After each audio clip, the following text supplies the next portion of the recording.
세계 최대의 유료 포르노 사이트 운영자가 한국인이 된 건데요. 국제적 망신이죠? 예, 그렇습니다. 4천여 명에게 아동 음란물을 제공했고요. 결혼해서 부양 가족이 있다. 그리고 나이가 어리다. 이래서 1년 6개월을 때렸는데 가해자의 나이를 고려해서 감형을 하는 게 아니고 피해자인 아동 청소년의 나이를 고려해야 되는 거 아닙니까? 말이 안 되죠. 가해자가 유포로 얻은 이익이 없기 때문에 형량을 낮게 준다는 거예요. 피해자 입장에서는 가해자가 이익이 있는지는 전혀 상관할 바가 아니고요. 초범일지라도 이게 다운로드되고 게시가 되면 복제는 어마어마하게 되는데 이게 초범이 정상 참작에 사유가 되는 것도 말이 안 되죠.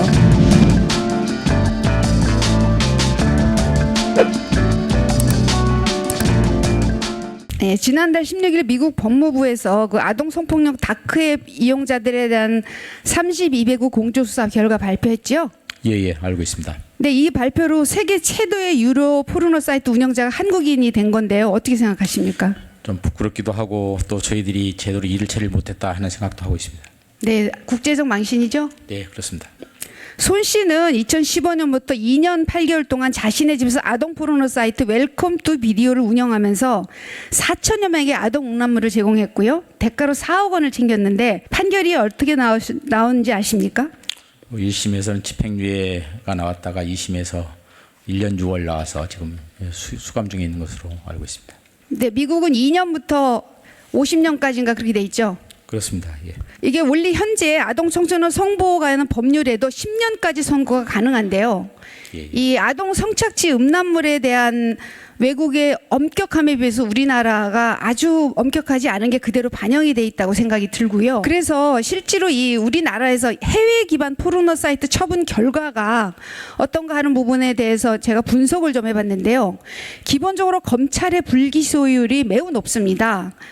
작년 1월부터 8월까지 한 시민단체가 분석한 자료에 따르면 45.7%가 불기소고요. 기소된 건에 대해서도 약식 재판이 41.6%로 벌금형이었는데요. 문제는 기소율 자체도 낮은데 이 판결 처분이 굉장히 관대하게 집행되고 있는데요. 다크앱 운영자 손 씨가 1년 6개월이라는 적은 형량을 받은 이유 알고 계시나요? 연령이라든가 뭐 사안 같은 거 뭐 여러 가지를 뭐 확 따져서 한 것 같습니다. 이 사람이 결혼해서 부양 가족이 있다. 그리고 나이가 어리다. 이래서 1년 6개월을 때렸는데 지금 웹에서는 재판부는 이런 조건을 가지면 얼마 안 받는다는 게 꿀팁으로 지금 공유가 되고 있는 형국이고요. 가해자의 나이를 고려해서 감형을 하는 게 아니고 피해자인 아동 청소년의 나이를 고려해야 되는 거 아닙니까? 그렇습니다. 예. 예, 이거 바꿔야 되고요. 또 하나는 뭐 초범이다. 이것이 상당한 정상 참작의 사유가 되는데요. 초범일지라도 이게 다운로드되고 게시가 되면 복제는 어마어마하게 되는데 이게 초범이 정상 참작의 사유가 되는 것도 말이 안 되죠. 디지털 성범죄라고 하는 특수성이 있는데 그런 점에 대한 인식이 깊지 못했던 것 같습니다.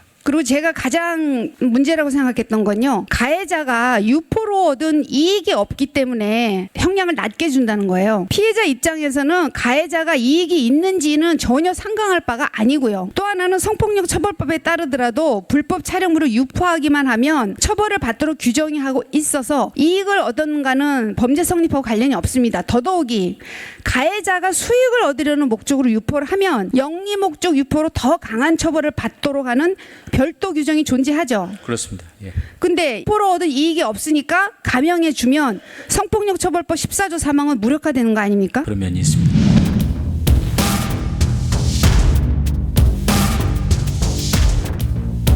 그리고 법원 행정처장님, 네, 현재 디지털 성범죄에 대한 양형 기준이 없어서 최근에야 설정 작업을 진행 중인데요. 왜 아직까지도 양형 기준이 없었을까요? 네, 그 여러 가지 그 양형위원회에서 설정 대상 범죄를 선정해서 하는데 그 부분에 관해서 미처 없었습니다. 그래서 올 6월 달에 디지털 성범죄에 관한 양형 설정 기준 대상 범죄로 의결을 하고 지금 그 작업에 착수를 이미 하였습니다. 네. 네, 미국 법무부하고 한국 법원의 중요한 시각 차이는 그 이런 다크넷이 얼마나 위중한지, 아동 성착취 영상물이 얼마나 위중한지의 그 시각 차이가 있는 것 같습니다. 이 부분을 좀 고려하셔서 앞으로 양형 부분이 잘 정리될 수 있도록 해주셨으면 좋겠고요. 예, 네, 그렇게 하겠습니다.